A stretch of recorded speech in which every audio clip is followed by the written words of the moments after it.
Hello everyone, स्वागत है आप सबका आपके अपने चैनल पे। आज मैं आपके लिए लाई हूँ निःशुल्क कानूनी सहायता। इसका अर्थ यह हुआ कि जो व्यक्ति कानून के लिए अपने न्याय पाने के लिए पैसे खर्च नहीं कर पाता, या जो अपने कोर्ट में जाकर या वकील की फ़ीस नहीं दे पाता, या उसके डॉक्यूमेंट नहीं तैयार कर पाता, उन सब के लिए सरल कानूनी शिक्षा के माध्यम से निःशुल्क कानूनी सहायता प्रदान की गई है। इसमें अब आप सब ये सोचेंगे कि कोर्ट में भला निःशुल्क सहायता मिलेगी क्या? नहीं मिलेगी। आप ये सोच रहे होंगे कि कैसे व्यक्तियों को निःशुल्क सहायता मिलेगी, कोर्ट में तो इतनी फ़ीस लगती है, वकीलों को फ़ीस देना पड़ता है, कोर्ट लड़ने के लिए इतने दस्तावेज़ तैयार करना पड़ता है। तो वो सब सही बात है, लेकिन कानून के लिए एक नियम है कि न्याय सबके लिए, हर किसी व्यक्ति के लिए न्याय होना चाहिए। तो कानून के द्वारा ही निःशुल्क कानूनी सहायता सलाह पाने के लिए पाने के नियम बनाए गए हैं। इस नियम के अनुसार अब आप सोच रहे होंगे कि किन व्यक्तियों को निःशुल्क सहायता मिलेगी, कौन से अदालत में सहायता मिलेगी, कि जिला अदालत में, तहसील में, उच्च न्यायालय में, उच्चतम न्यायालय में। तो ये सब हम आपको इसी वीडियो पर बताएंगे। उसके लिए आप वीडियो के लास्ट तक बने रहें और मेरे चैनल को सब्सक्राइब करना ना भूलें, क्योंकि इससे रिलेटेड हम नई नई वीडियो लाते रहेंगे जो आपको मिलती रहेगी। उसके लिए आपका सब्सक्राइब करना बहुत ज़रूरी है। चलिए आज हम आपको बताते हैं कि निःशुल्क कानूनी सहायता सलाह या निःशुल्क कानूनी वकील आपको कैसे मिलेंगे। ठीक, सबसे पहले आता है कि न्याय सबके लिए है। न्याय पाने का सबको समान अधिकार है। यदि आपका प्रकरण न्यायालय में प्रस्तुत करना चाहते हैं, या आपका कोई ऐसा प्रकरण जो न्यायालय में लंबित है, तो आपकी गरीबी आपको न्याय दिलाने में रुकावट पैदा नहीं कर सकती है। अब आपके प्रकरणों में तहसील स्तरीय हो, जिला न्यायालय से उच्च न्यायालय, उच्चतम न्यायालय तक न्याय दिलाए जाने हेतु विधिक सेवा समितियां, जिला विधिक सेवा प्राधिकरण व उच्च न्यायालय एवं उच्चतम न्यायालय विधिक सेवा समितियां कार्य कर रहे हैं। आपको समझ में आया कि आपको आपकी गरीबी न्याय से नहीं रोक सकती है। न्याय सबको मिलेगा। इसके लिए नई नई समितियां तैयार की गई हैं, जिसमें उन समितियों के माध्यम से आप ऐसे वर्ग जिनको कि न्याय मिलने में असुविधा हो रही है, उन सभी को न्याय दिलाने में ये समितियां काम करेंगी। जैसे आप ये सोच रहे होंगे कि प्रत्येक व्यक्ति को तो फ्री में न्याय नहीं दिला सकते ना। तो ऐसे कौन से व्यक्ति आते हैं जिन्हें हम निःशुल्क न्याय की सुविधा या निःशुल्क न्याय सलाह दे सकते हैं। पहला, वह व्यक्ति जो अनुसूचित जाति एवं जनजाति का सदस्य हो। दूसरा, वह व्यक्ति जो मानव दुर्व्यवहारों या बेगारों से सताया गया हो। बहुत से ऐसे व्यक्ति होते हैं जिन्हें समाज नहीं अपनाता, वो बेचारे अकेले रह जाते हैं, या उन्हें किसी भी कारणों से दूर कर दिया जाता है समाज से। उनके लिए भी निःशुल्क न्याय मिल सकता है। उन्हें भी न्याय के लिए कानून में, क्योंकि हमारा कानून सबके लिए समान है, चाहे वह कोई भी व्यक्ति हो, स्त्री हो या बालक हो। लड़कियों को, हमारे समाज में लड़कियों को कम निकलने दिया जाता है, इसलिए उन्हें ज़्यादातर कानूनी चीज़ों के बारे में कोई जानकारी नहीं होती। फिर अगर वो कहीं मजबूर हो जाती हैं तो वो यही नहीं समझ पाती कि उन्हें कहाँ जाना चाहिए न्याय के लिए, थाने जाना चाहिए, कोर्ट जाना चाहिए, कैसे न्याय करना चाहिए, और लोगों के द्वारा गुमराह किया जाता है। उन सबको भी फ्री कानूनी सहायता के द्वारा फ्री में वो अपना प्रकरण प्रस्तुत कर सकते हैं। आगे है मानसिक रूप से अस्वस्थ या अन्यथा असमर्थ व्यक्ति। जो मानसिक रूप से पीड़ित रहते हैं, या वो सामर्थ्य नहीं होते कि वो न्याय की प्रक्रिया को समझ सके, उनके लिए भी फ्री कानूनी सहायता मिल सकती है। आगे, वह व्यक्ति जो अनपेक्षित अभाव जैसे बहुविनाश, जाति हिंसा, अत्याचार, बाढ़, सूखा, औद्योगिक विनाश की दशाओं के अधीन सताया हुआ हो।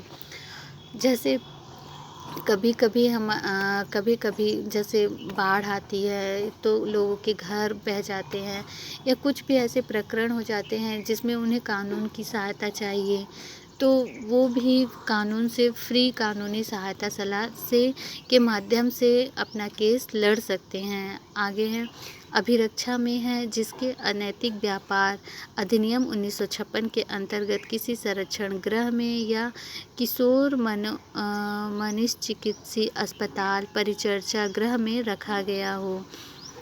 यदि मामला उच्चतम न्यायालय से भिन्न किसी अन्य न्यायालय के समक्ष है, भारत का कोई भी नागरिक जिसकी समस्त स्रोतों से आय 1 लाख रुपए अंकन है से अधिक विधिक सेवा पाने का हकदार हो।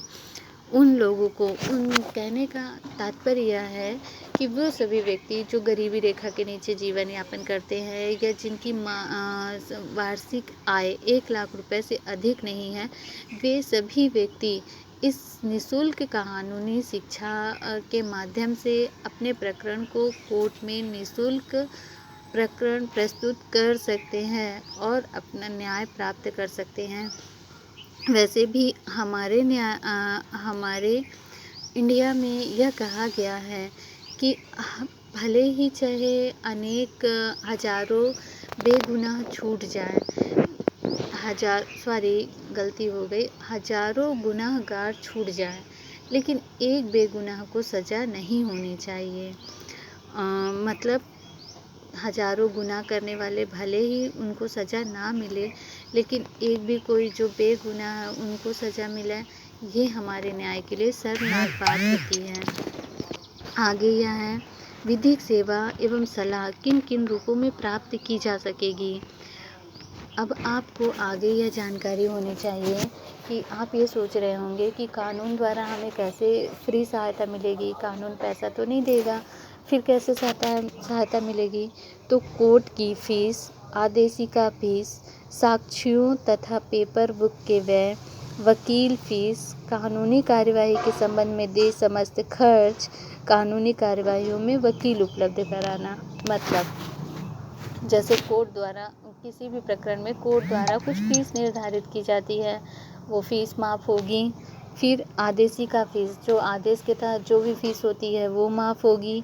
साक्ष्यों तथा पेपर बुक में व्यय, प्रकरण प्रस्तुत करने के लिए दस्तावेजों तथा पेपर आदि चीज़ों की ज़रूरत होगी, वो सारी चीज़ें कोर्ट द्वारा फ्री मिलेगी। वकील की फ़ीस और कानूनी कार्यवाही के संबंध में देय समस्त खर्चे, वकील की फ़ीस और कानूनी संबंधी जितने भी खर्चे होते हैं वो सब फ्री मिलेगी। वकील की फ़ीस आपको नहीं देना पड़ेगा, बल्कि वकील आपके द्वारा पसंद किए गए वकील से ही केस लड़ा जाएगा और उसकी फ़ीस कोर्ट द्वारा निर्धारित होगी।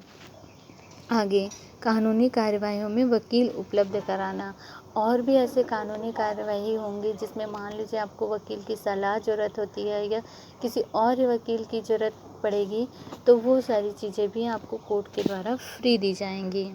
आगे है कानूनी कार्यवाही में निर्णय, आदेश, साक्ष्य की टिप्पणियाँ तथा अन्य दस्तावेज की प्रमाणित प्रतिलिपि उपलब्ध कराना। जब कानूनी प्रक्रिया होती है तो उसमें बहुत सारे गवाहों के बयान लगते हैं। आदेश होता है, आदेश में बहुत सारी प्रतिलिपियाँ होती हैं जिसको हमें कानून के अगर हम पैसे से कोर्ट पे लड़ रहे हैं तो हमें उन सभी के लिए कुछ फीस जो है प्रत्येक दस्तावेज पे प्रत्येक प्रमाणित सत्यापित प्रतिलिपि पे कुछ रुपए निर्धारित किए जाते हैं, उसे दे के हमें प्राप्त करना पड़ता है। लेकिन जब हमें निःशुल्क कानूनी सहायता मिलती है तो वो सारी प्रतिलिपियाँ हमें फ्री उपलब्ध कराई जाती हैं। आगे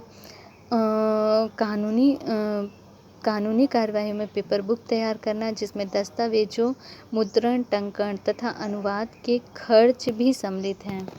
जैसे जब हम कोई भी प्रकरण न्यायालय में प्रस्तुत करते हैं तो एक फ़ाइल तैयार करते हैं, उसमें हमारे प्रकरण से संबंधित सभी प्रकार के डॉक्यूमेंट और कंप्यूटर टाइपिंग करा के दस्तावेज, एप्लीकेशन सब उपलब्ध होते हैं, तो उन सभी में भी काफ़ी खर्चा आता है। वो सभी चीज़ें एक नोट शीट तैयार करना, नोट शीट पे पूरा हमारा कानूनी प्रक्रिया लिखना, वो सभी चीज़ें हमें फ्री उपलब्ध कराई जाएंगी।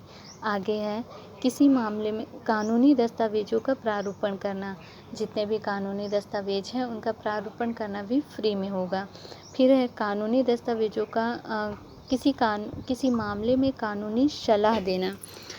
अब जैसे मान लीजिए हमारा कोई प्रकरण है, उसमें हम वकील भी कर लिए हैं, लेकिन हमें कुछ अन्य सलाह की ज़रूरत पड़ती है जो हमें दूसरे वकील के माध्यम से चाहिए रहती है। कोई भी ऐसी सलाह जिससे हम अपने प्रकरण को मजबूत कर सकें, वो सब भी फ्री उपलब्ध कराया जाएगा।